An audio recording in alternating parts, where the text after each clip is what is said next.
In the world of professional basketball, when you hear the name Paul, your mind usually goes straight to the point god, Chris Paul, the floor general who has spent 2 decades carving up defenses.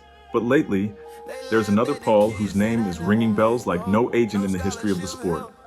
Rich Paul, the CEO of Klutch Sports, has ascended to a level of notoriety that transcends the typical behind-the-scenes power broker.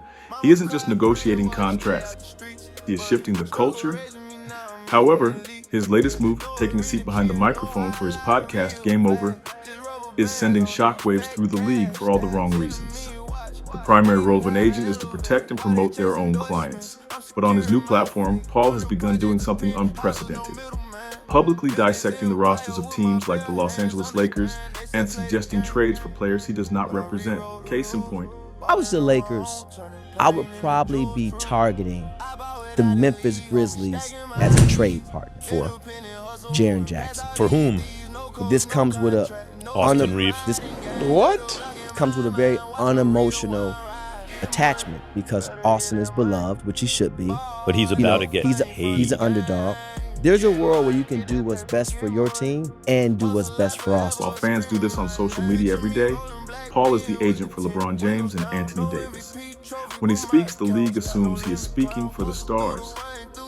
By framing Reaves, a player represented by a different agency, as a trade chip, Paul isn't just talking hoops. He is actively influencing the market value and job security of a peer's client. Front offices are notoriously private, yet Paul is using his podcast to air out unemotional business strategies that sound less like analysis and more like a blueprint for his next move. This creates an impossible environment for teams. How does a coach look Austin Reaves in the eye when the agent of the team's superstar is publicly calling for his exit? The conflict of interest is staggering.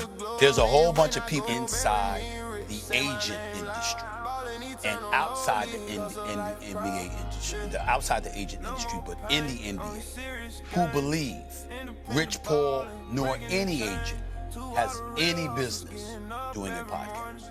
Now, I don't necessarily agree with that. I'm like, look, you know how to watch what you say, stuff like that. It blurs the line between media commentary and shadow GMing, turning every episode into a potential tampering nightmare.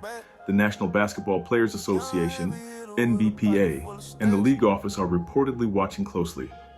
While the player-led media era encourages players to have a voice, the agent-led media era feels like a predatory shift. Rival agents are already calling foul, claiming that Paul is using the airwaves to destabilize rosters and gain leverage that the CBA never intended for him to have.